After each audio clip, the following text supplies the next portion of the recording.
En el anhelo de ser escudo, ¿cómo evitamos convertirnos en la jaula que, aunque dorada, impida el más alto vuelo de nuestros hijos hacia su propio sol? Existe un antiguo adagio, susurrado a través de generaciones y a menudo atribuido a la profunda sabiduría de Confucio, que nos recuerda que el bambú más fuerte no es aquel que se protege de todo viento, sino el que aprende a doblarse y resistir. En el corazón de cada padre y madre reside un deseo innato de proteger, de ser el escudo impenetrable que resguarde a nuestros hijos de las asperezas del mundo. Pero, ¿qué sucede cuando ese escudo, en su afán protector, comienza a proyectar una sombra tan densa que impide que la luz del sol nutra las raíces de su propia fortaleza? ¿En qué momento la mano que se extiende para ayudar se convierte, sin quererlo, en un ancla que frena su desarrollo, que debilita su alma en lugar de robustecerla? Este canal es un espacio para la reflexión serena, para el coraje de hacernos estas preguntas difíciles y para buscar juntos esa sabiduría ancestral que nos permita discernir. Hoy exploraremos el delicado equilibrio entre el corazón que ama y la espada de la sabiduría. Esa capacidad de discernimiento que a veces debe tomar decisiones que pueden parecer duras, pero que son profundamente amorosas porque buscan el crecimiento auténtico del ser amado. No se trata de una espada que hiere, sino de una que corta los lazos de la dependencia insana, la que poda las ramas de la sobreprotección para que el árbol de su vida pueda dar sus frutos más plenos y auténticos. Nos adentraremos en esos cuándos cruciales, esos momentos en los que nuestra intervención, por bien intencionada que sea, puede estar sembrando semillas de debilidad en el terreno sagrado de la autonomía de nuestros hijos. Conoceremos a Nélida, una madre como tantas, cuyo amor por su hija Lucía es un torrente de generosidad y cuidado. Lucía, ya una mujer joven, navega las aguas de la adultez temprana, y Nélida, desde la orilla de su experiencia, a menudo siente el impulso irrefrenable de calmar cada ola, de despejar cada nube en el horizonte de su hija. Su hogar es un nido de amor, pero Nélida comenzará a preguntarse si ese nido, por exceso de celo, no está impidiendo a Lucía desarrollar la fuerza de sus propias alas para emprender vuelos más altos y desafiantes. El viaje de Nélida será una invitación a examinar nuestro propio corazón, nuestras propias espadas, y a encontrar ese punto de equilibrio donde el amor no asfixia, sino que libera. Nélida vivía por y para Lucía. Desde que su hija era pequeña, cada decisión, cada acción, había estado imbuida de un profundo sentido de protección y provisión. Si Lucía tropezaba, Nélida estaba allí no solo para levantarla, sino para asegurarse de que el camino por delante estuviera libre de cualquier guijarro. Era la personificación de la donación maternal, un flujo constante de ayuda que buscaba anticipar y neutralizar cualquier posible adversidad. Ahora Lucía tenía 20 y tantos años, un trabajo incipiente como diseñadora gráfica y un pequeño apartamento alquilado. Pero la dinámica protectora de Nélida apenas había variado.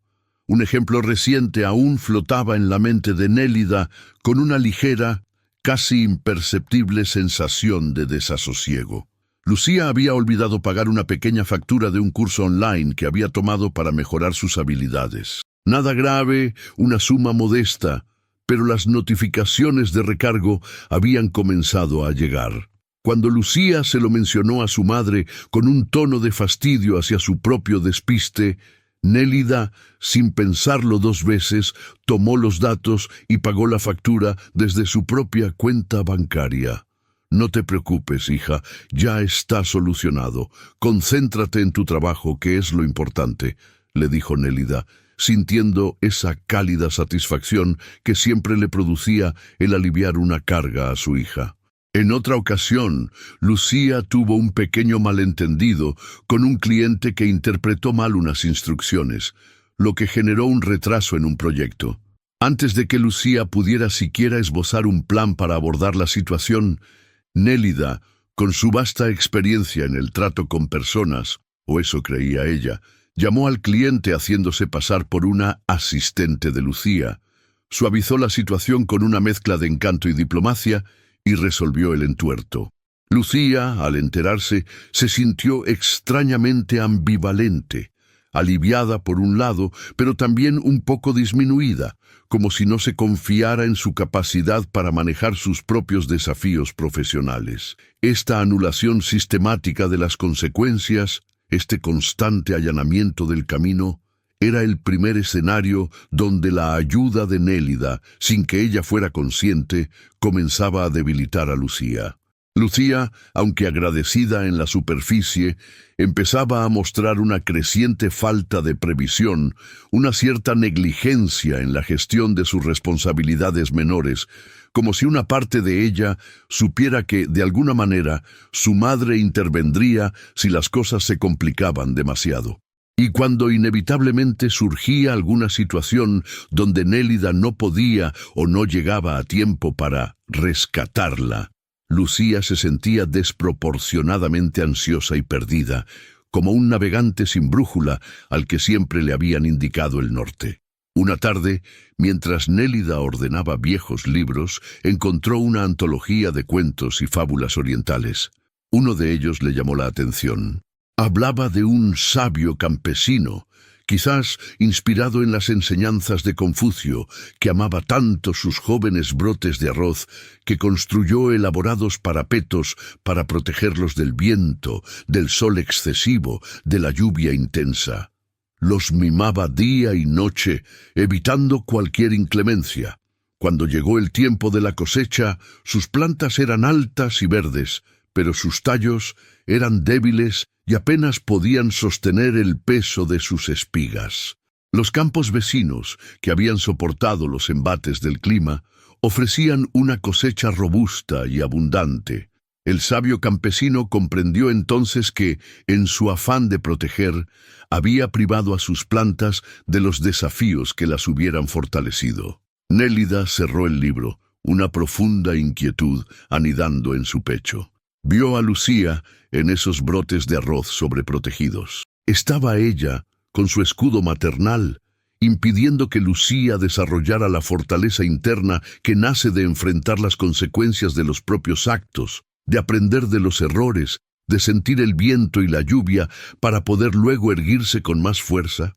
Comprendió que cada vez que borraba una consecuencia, por pequeña que fuera, le estaba robando a Lucía una valiosa lección. La oportunidad de desarrollar ese músculo de la responsabilidad, ese locus de control interno que nos hace dueños de nuestra vida y no víctimas de las circunstancias. El dolor de esta comprensión era agudo porque nacía del amor más puro, pero también era el inicio de un despertar, el entendimiento de que la verdadera ayuda no siempre consiste en quitar las piedras del camino, sino en confiar en la capacidad de nuestros hijos para aprender a sortearlas o incluso a tropezar y saber cómo levantarse. La reflexión sobre cómo su afán por anular las consecuencias podía estar debilitando a Lucía fue solo el primer eslabón de una cadena de revelaciones para Nélida.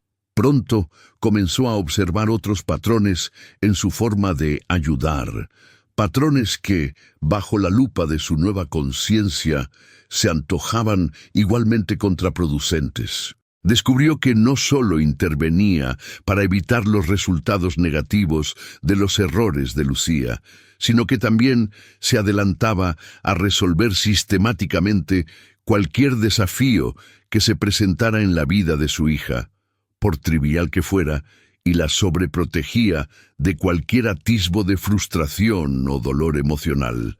Era como si Nélida hubiera asumido el papel de ingeniera jefa de la existencia de Lucía, diseñando y ejecutando soluciones para todo. Cuando Lucía decidió mudarse a su propio apartamento, fue Nélida quien pasó semanas buscando opciones, negociando con los propietarios e incluso organizando la mayor parte de la mudanza. Lucía apenas tuvo que tomar decisiones. Cuando Lucía necesitaba preparar su portafolio para buscar mejores oportunidades laborales, Nélida investigó los mejores formatos, seleccionó los proyectos más destacados y prácticamente le diseñó la presentación. La justificación de Nélida era siempre la misma. Quiero ahorrarte tiempo y estrés, hija. Tú concéntrate en tu talento, yo me encargo de la logística. Pero el resultado era una Lucía que, aunque talentosa, se sentía cada vez más insegura ante tareas que implicaran organización, toma de decisiones o la más mínima confrontación con la burocracia o los pequeños obstáculos de la vida adulta. Se acostumbró a que su madre fuera su solucionadora universal. La sobreprotección se extendía también al ámbito emocional. Si Lucía expresaba la más mínima frustración por un proyecto que no salía como esperaba, o tristeza por un pequeño desencanto con una amiga, Nélida se apresuraba a minimizar el problema, a ofrecer distracciones o a intervenir directamente para arreglar la situación. No te preocupes por esa tontería, no merece la pena. O ya verás cómo se soluciona, no le des más vueltas, eran frases habituales. Nélida creía que así le evitaba sufrimiento, pero en realidad le estaba negando a Lucía la oportunidad de desarrollar su propia resiliencia, su capacidad para tolerar la frustración, para procesar sus emociones y para encontrar sus propias estrategias de afrontamiento. El músculo de la resiliencia, como cualquier otro, necesita ejercicio, necesita tensión para fortalecerse. Al evitarle a Lucía toda experiencia de incomodidad, Nélida estaba paradójicamente criando a una joven con una baja tolerancia a la adversidad, una persona que se desmoronaba o se sentía abrumada ante contratiempos que otros considerarían manejables. Una noche Nélida tuvo un sueño particularmente vívido. Se encontraba al pie de una montaña, junto a Lucía. Dos senderos se abrían ante ellas. Uno era llano, pavimentado con losas doradas, y parecía haber sido construido por manos expertas para evitar cualquier dificultad. Serpenteaba suavemente y se perdía en la distancia, hacia lo que parecía ser un pequeño y prolijo jardín cercado. El otro sendero era empinado, rocoso, lleno de recodos y obstáculos naturales. Exigía esfuerzo, atención y la voluntad de quien lo transitara. Este camino ascendía con dificultad hacia la cumbre de la montaña, donde se vislumbraba una panorámica vasta, abierta a un horizonte infinito bañado por el sol. En el sueño, una figura sabia, con los rasgos serenos de Confucio, se acercó a ellas y señalando los caminos dijo: «El sendero fácil, preparado por otros, lleva a un destino cómodo pero limitado. El sendero arduo, elegido y conquistado por uno mismo, lleva a la verdadera altura y a la inmensidad de la propia alma. ¿Qué camino deseas para tu hija? ¿Y cuál para ti misma al acompañarla?». Nélida despertó con una sensación de urgencia. El sueño era una metáfora potente de su dilema. Ella había estado empeñada en pavimentar el camino de Lucía, en ofrecérselo fácil y dorado, pero ahora se daba cuenta de que ese camino quizás solo conducía a un pequeño jardín cercado, a una vida protegida, pero limitada en su potencial de crecimiento y autodescubrimiento. La verdadera fortaleza, la verdadera amplitud de miras, se encontraban en la cima de la montaña, y a esa cima solo se llegaba enfrentando el sendero rocoso, con los propios pies, con el propio esfuerzo. Comprendió que cada vez que resolvía un desafío por Lucía, cada vez que la aislaba de la frustración, le estaba robando la oportunidad de ejercitar sus músculos emocionales y cognitivos, la posibilidad de descubrir su propia fuerza, su propia capacidad para superar obstáculos y para sentirse competente y segura de sí misma. El miedo a ver sufrir a sus hijos es quizás uno de los temores más primarios de cualquier padre. Pero Nélida empezaba a entender que hay un sufrimiento que es estéril y destructivo, y otro que es inherente al crecimiento, a la vida misma. Un sufrimiento que, si se atraviesa con conciencia y apoyo, no con rescate, se convierte en maestro y en fuente de una profunda fortaleza interior. El viaje de autodescubrimiento de Nélida se adentraba en terrenos cada vez más sutiles y complejos. Ya había reconocido su tendencia a anular consecuencias y a resolver sistemáticamente los desafíos de Lucía. Ahora, su atención se dirigía hacia dos patrones de ayuda profundamente entrelazados y a menudo invisibles. La costumbre de imponer sus propias soluciones, ahogando el juicio crítico de su hija, y el hecho de que mucha de esta ayuda estaba, en realidad, motivada por sus propias necesidades y ansiedades, más que por las verdaderas necesidades de Lucía. Nélida siempre había creído que su experiencia y su perspectiva más amplia le daban una especie de derecho natural a guiar las decisiones de Lucía. Cuando su hija se enfrentaba a una encrucijada, ya fuera elegir un curso, gestionar un conflicto o incluso decidir qué ropa ponerse para una entrevista importante, Nélida ofrecía su consejo de una manera que dejaba poco espacio para la alternativa. Lo que deberías hacer es, créeme, Lucía, la mejor opción es, yo en tu lugar, sin duda. Sus palabras, aunque dichas con tono amable, llevaban el peso de una directriz inapelable. Si Lucía intentaba explorar otras posibilidades o expresar una opinión divergente, Nélida, con paciencia pero con firmeza, la reconducía hacia su propia solución óptima, argumentando con lógica y apelando a su mayor conocimiento de la vida. Lo que Nélida no veía era que, al imponer sus soluciones, estaba impidiendo que Lucía desarrollara su propio músculo de discernimiento, su capacidad para analizar situaciones, sopesar alternativas y tomar decisiones con autonomía. Lucía, acostumbrada a que su madre le ofreciera el camino correcto, se sentía cada vez más insegura de su propio juicio. El miedo a equivocarse, que en su mente a menudo se traducía como el miedo a no hacer lo que su madre esperaba, la paralizaba. Su voz interior, su intuición, se había vuelto un susurro apenas audible bajo el eco potente de las directrices maternas. En paralelo a esta toma de conciencia, Nélida comenzó a examinar con una honestidad brutal las verdaderas motivaciones detrás de su incesante ayuda. Descubrió, con no poco dolor, que muchas de sus intervenciones no surgían de una necesidad real de Lucía, sino de su propia ansiedad. Se sentía más tranquila, más en control, cuando Lucía seguía el camino que ella había trazado, porque ese camino le resultaba predecible, seguro. El miedo a que Lucía sufriera, a que se equivocara, a que enfrentara dificultades que ella no pudiera controlar, era tan intenso que la impulsaba a intervenir constantemente, buscando en el fondo calmar su propia angustia, no necesariamente atender una demanda explícita de su hija. Este reconocimiento fue quizás el más difícil para Nélida, pues la obligaba a confrontar sus propias carencias, su propia necesidad de control.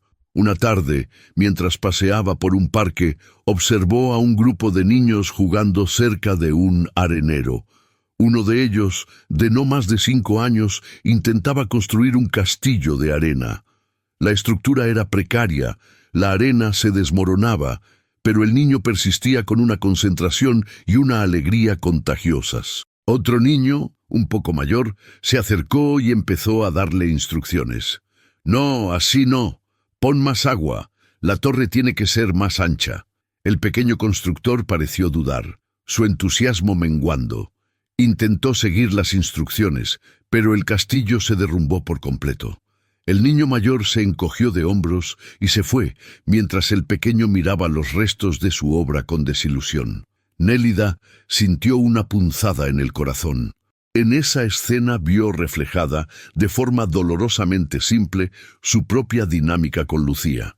Ella era el niño mayor, llena de buenas intenciones y soluciones correctas, pero que, en el proceso, ahogaba la iniciativa, la alegría del descubrimiento y el aprendizaje que nace del propio error. En ese momento, recordó una enseñanza atribuida a Confucio que había leído alguna vez. No abro la verdad a quien no está ansioso por conocerla, ni ayudo a quien no se esfuerza por comprenderla. Si después de haberle mostrado una esquina del problema, no es capaz de descubrir las otras tres, no repito la lección. Comprendió que su rol no era darle a Lucía todas las esquinas del problema ya resueltas, sino quizás, solo quizás, mostrarle una, y confiar en su capacidad para descubrir las demás. Este entendimiento marcó el inicio de la fase de ruptura para Nélida. Una ruptura con sus viejos patrones, con su necesidad de dirigir, con el miedo que la impulsaba a sobreproteger. Sabía que el camino por delante sería el de aprender a morderse la lengua, a tolerar su propia ansiedad al ver a Lucía tomar decisiones diferentes a las que ella tomaría, a reemplazar la directriz por la pregunta que invita a la reflexión. ¿Y tú qué piensas hacer? ¿Qué opciones ves? ¿Cómo te sientes con eso? Era el desafío de convertirse en una guía silenciosa, en un faro que ilumina, pero no impone la ruta. El proceso de Nélida fue una lenta pero constante metamorfosis, un renacimiento que se tejía con cada pequeña elección consciente de retirarse, de confiar, de escuchar en lugar de dirigir. No fue fácil. Hubo momentos en que la vieja Nélida, la solucionadora ansiosa, pugnaba por salir, especialmente cuando veía a Lucía dudar o enfrentarse a un revés. Pero ahora tenía nuevas herramientas internas, la memoria del sueño de los dos senderos, la imagen del artesano don Mateo trabajando con la madera, la sabiduría de las palabras de Confucio sobre el aprendizaje auténtico. Aprendió a respirar hondo, a tolerar su propia incomodidad y a ofrecerle a Lucía algo mucho más valioso que una solución, su presencia empática y su fe inquebrantable en la capacidad de su hija. Comenzó a hacer preguntas abiertas. ¿Cómo te sientes con esta situación, Lucía? ¿Qué se te ocurre que podrías intentar? Más allá del resultado, ¿qué puedes aprender de esto? Validaba los sentimientos de Lucía. Entiendo que te sientas frustrada, decepcionada, asustada, sin precipitarse a eliminar la causa de esos sentimientos. Y, sorprendentemente, a medida que Nélida cambiaba su enfoque, Lucía también comenzaba a transformarse. Al principio, hubo desconcierto. Lucía estaba tan acostumbrada a que su madre le marcara el paso, que la nueva actitud de Nélida la dejó un poco descolocada. Pero pronto, ese espacio que Nélida le ofrecía comenzó a ser llenado por la propia iniciativa de Lucía. Empezó a resolver pequeños problemas por sí misma, a tomar decisiones con más seguridad, e incluso a cometer errores y a hacerse cargo de ellos sin buscar un rescate inmediato. Un día, Lucía le contó a Nélida sobre un desafío importante en su trabajo, un proyecto complejo con un cliente exigente. Nélida escuchó con atención, sintiendo cómo su vieja ansiedad intentaba susurrarle soluciones al oído, pero la contuvo. Cuando Lucía terminó de hablar, Nélida simplemente le dijo: «Suena como un gran reto, hija. Sé que encontrarás la manera de manejarlo. Estoy aquí para escucharte si lo necesitas». Lucía la miró, y por primera vez en mucho tiempo, Nélida vio en sus ojos no la dependencia de antaño, sino la chispa de la determinación y la autoconfianza. Semanas después, Lucía le contó con orgullo cómo había superado el desafío, las estrategias que había implementado, los errores que había cometido y las lecciones que había aprendido. La alegría y la satisfacción en la voz de Lucía fueron para Nélida la confirmación más hermosa de que estaba en el camino correcto. El corazón de Nélida, aquel que siempre había querido proteger, ahora encontraba una nueva forma de amar, más serena y profunda. Y la espada de la sabiduría ya no era un instrumento temido, sino una herramienta de discernimiento que le permitía cortar con amor las ataduras de la sobreprotección. Recordó la pregunta inicial. En el anhelo de ser escudo, ¿Cómo evitamos convertirnos en la jaula que, aunque dorada, impida el más alto vuelo de nuestros hijos hacia su propio sol?